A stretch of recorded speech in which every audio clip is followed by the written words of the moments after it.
Good. Come on.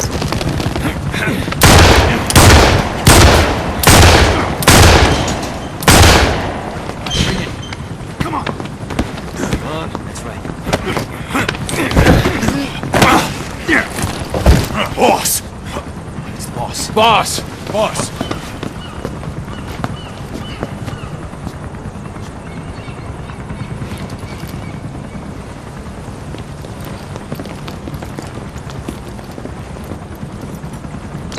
Boss, you're the leader of the pack. Folks start worrying when you're gone too long.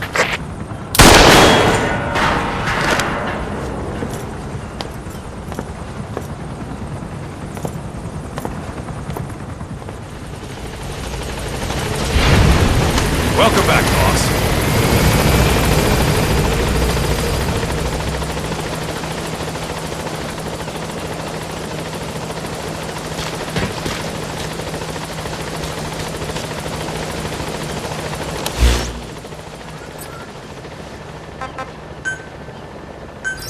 Please select a landing zone confirmed. Roger.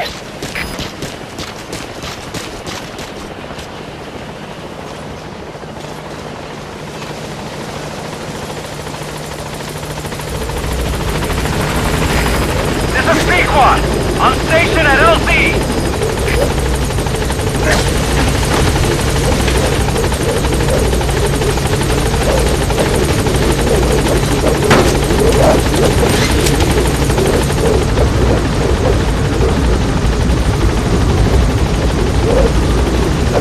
Gaining altitude.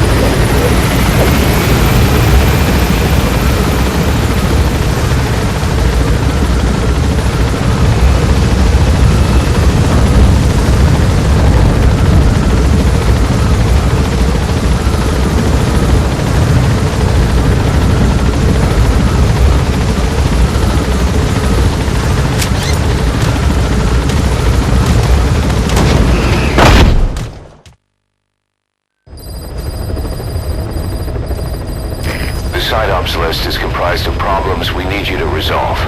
Objectives to be completed, and information gained from the soldiers and prisoners you've extracted. These aren't missions per se, but if you can take care of them when you're free, I'd appreciate it.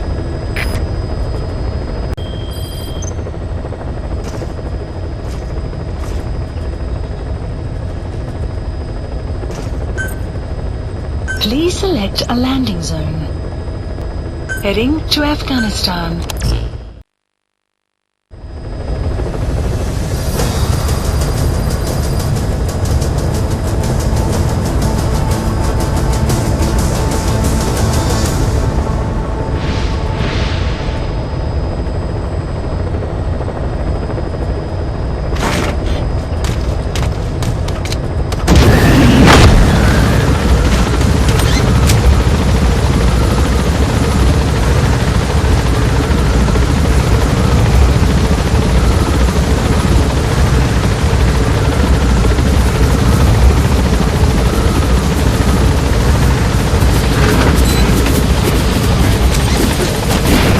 Down there, boss.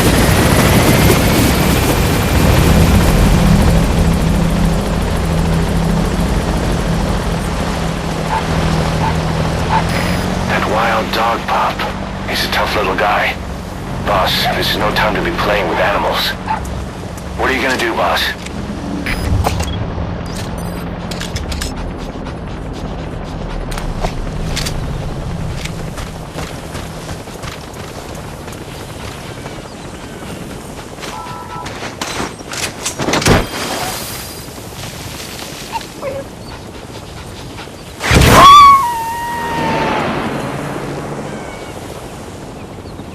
Roger that.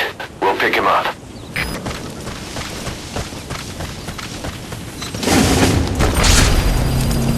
We found out there's an English-speaking soldier somewhere in the region. He's a language specialist.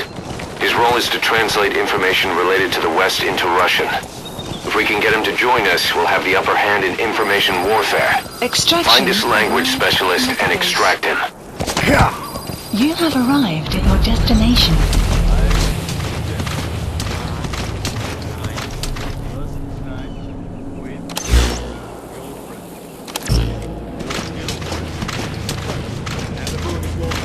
Правда? Что ты так? О, это действительно полезно. Такие мелочи могут помочь в этой холодной войне. Точно. Эти слова могут спасти твою жизнь. Ха-ха, может быть. В следующий раз ты должен научить меня еще чему-нибудь. Конечно, увидимся. That's the target.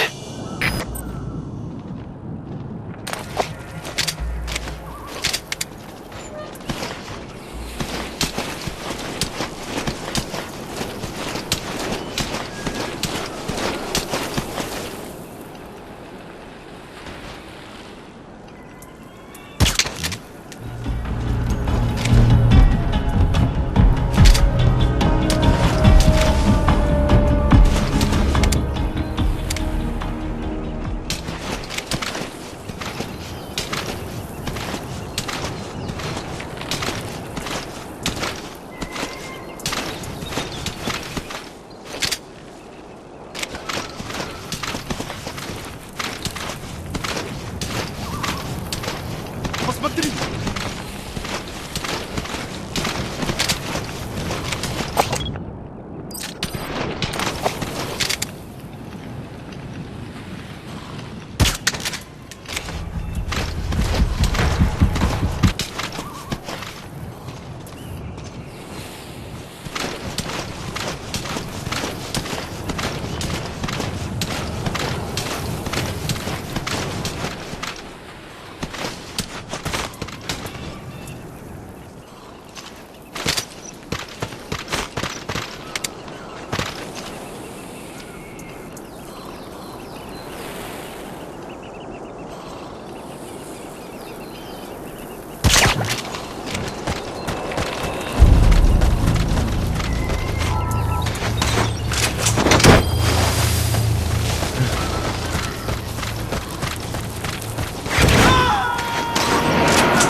Subject on board.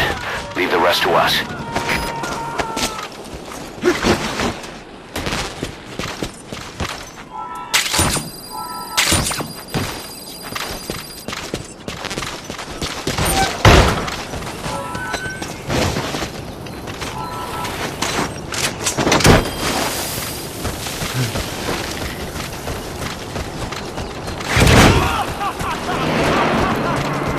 Side-op completed. Extraction arrived at Motherbase. Unit Boss, function added. that language specialist you extracted has been very cooperative. Says he's always dreamed of living a free life, like folks in the West. What are the odds, huh? I've gone ahead and placed him in the support unit. His job is Russian interpretation. Arrived at your destination. Now you'll know what Soviet soldiers are saying. You can even interrogate them. Should give you an edge in the mission.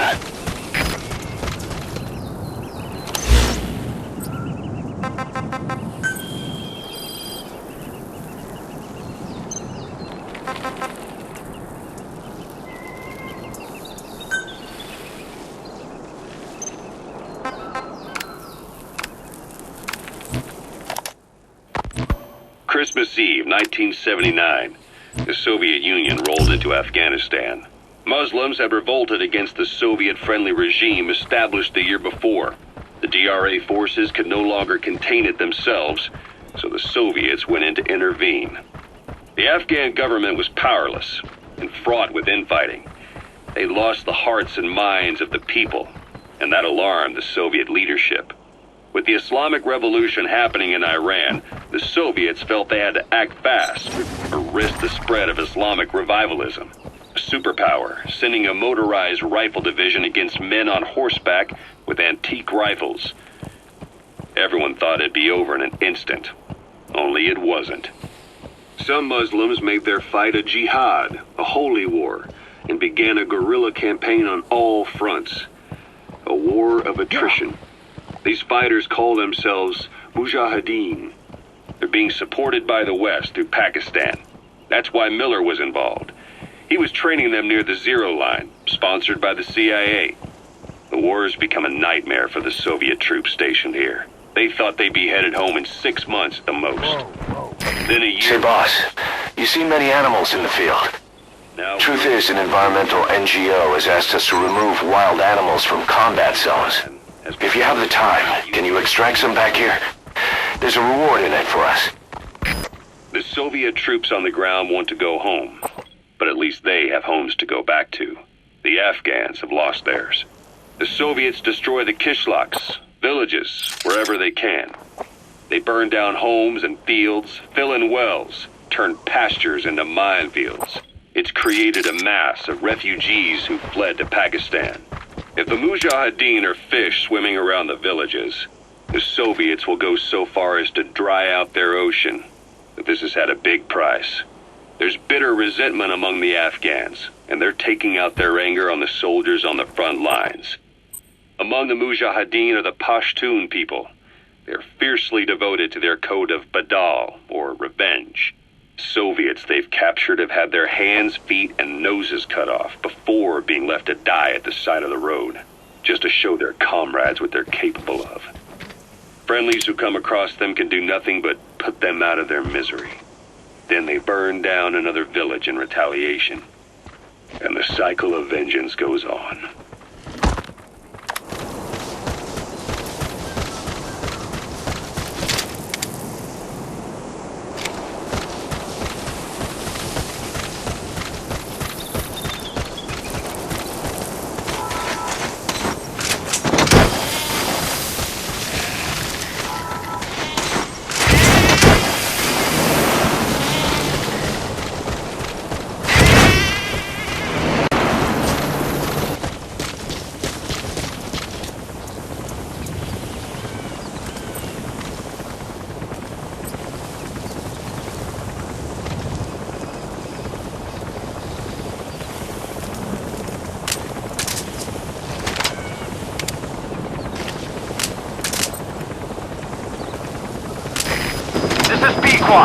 Arriving shortly at LZ.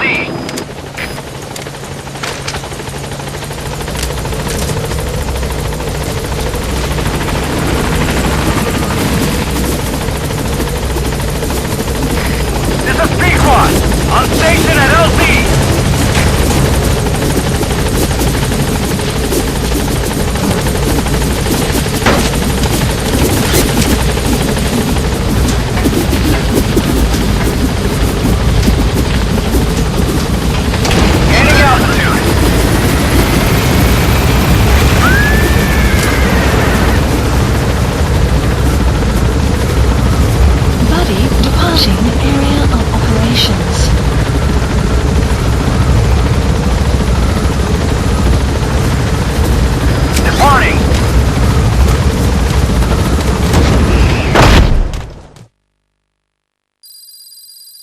Extraction arrived at Motherbase. Prolonged time in the field is bad for the body and mind. I think it's time you took a break. Do it for me. Come back to Motherbase ASAP.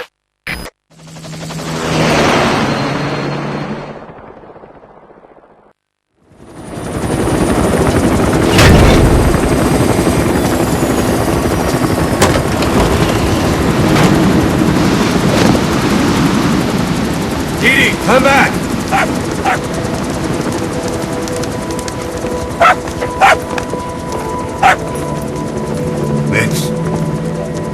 the dog you brought back. Bit of a troublemaker. Not sure about the breed, though. He'll get bigger? Uh-huh. Like this. You know, I can look after him. He's still a pup, so he doesn't listen. I have a feeling someday he'll be useful. I suspect you've discovered a real diamond in the rough. With a little polish, I'd say we got a true diamond dog on our hands.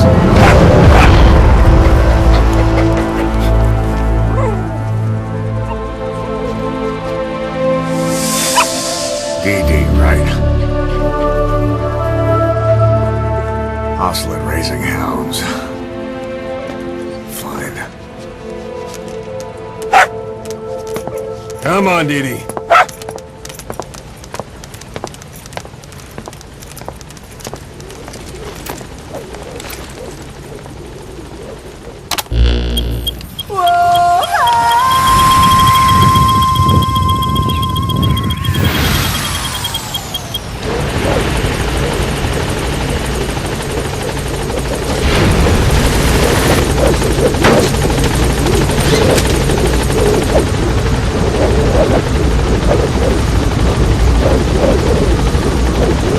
Gaining altitude.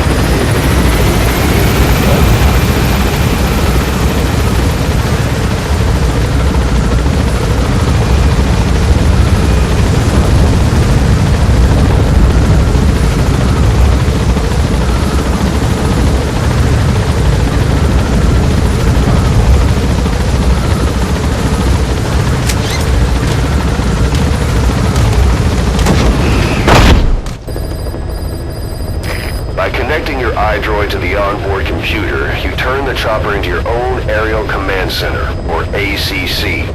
Some elements of staff assignment and R&D of weapons and items can only be performed from there. Take as long as you need to consider all your options.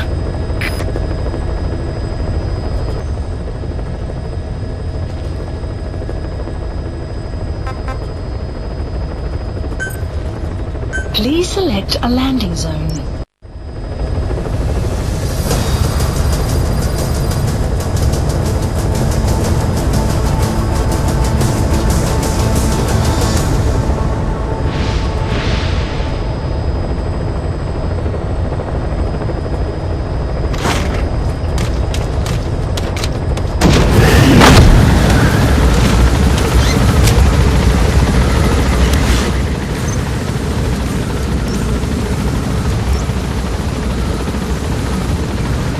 Marker placed.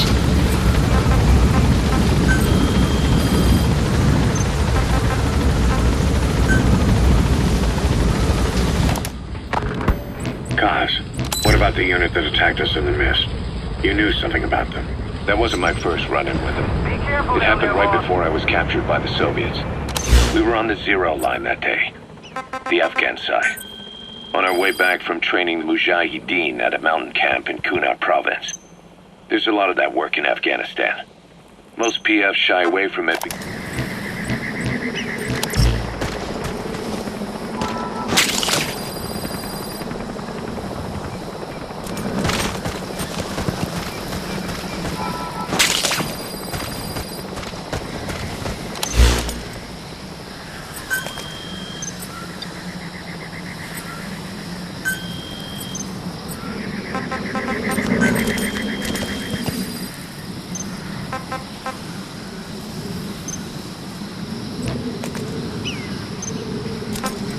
Draws too much attention.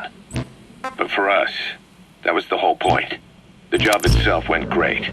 We just had to make it back to a tribal area in Pakistan. But all of a sudden, visibility got real bad. It was no sandstorm. Our point man gave this strange report. He said he could see skulls in the mist. Skulls? The next moment, he went silent. We scrambled into formation, right before his arms and legs came raining down on us. It was always supposed to be a dangerous mission, so I had Diamond Dog's very best with me. We were calling out to each other. But one by one, the voices just went dead. Whatever happened to me, I lost consciousness before I knew it. When I came to, I was in a Soviet camp, tied to an interrogation chair. Could they be some new Spetsnaz unit? No. The ones that interrogated me were just the average rank and file. Whatever group attacked us, the way they moved was just insane. And that mist, appearing out of nowhere. The Soviets don't have tech like that. If they did, Ocelot would have heard about it. I doubt the West does either. Otherwise, the folks at Langley would be sleeping a lot easier. Why'd they come after you? Wish I knew. I'm the only one who survived. Though I don't think they planned it that way.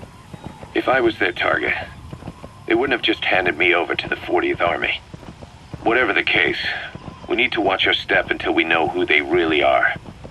And boss, if you ever do run into them again, don't try to take them on. You just get the hell out of there.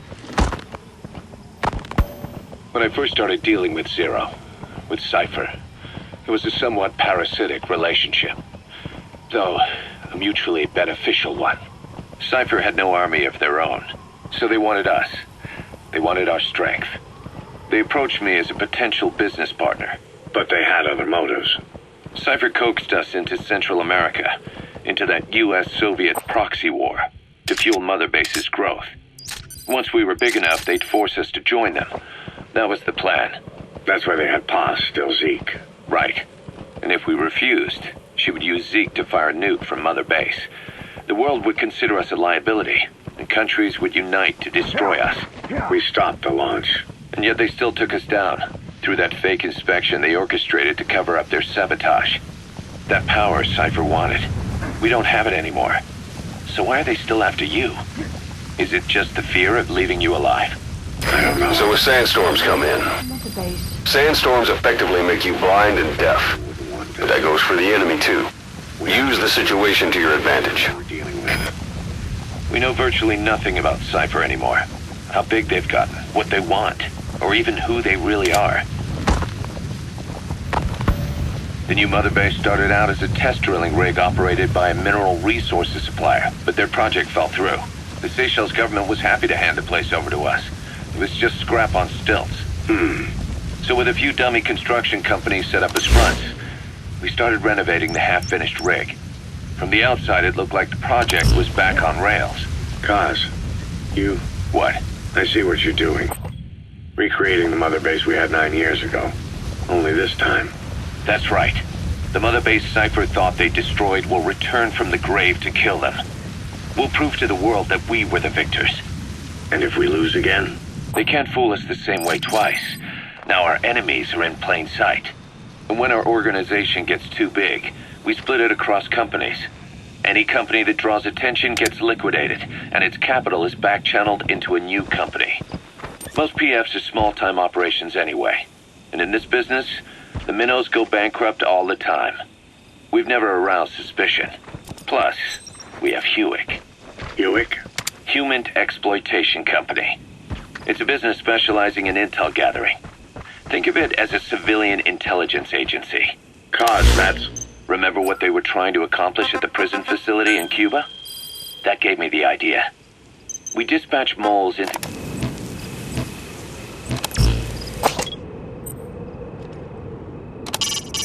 That's a Caracal sheep.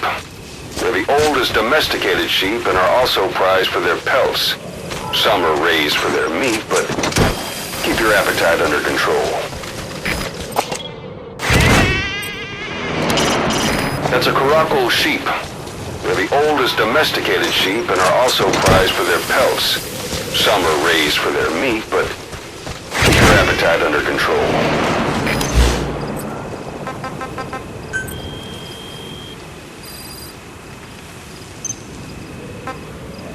Conflict zones around the world, and each sets up an intel network on site.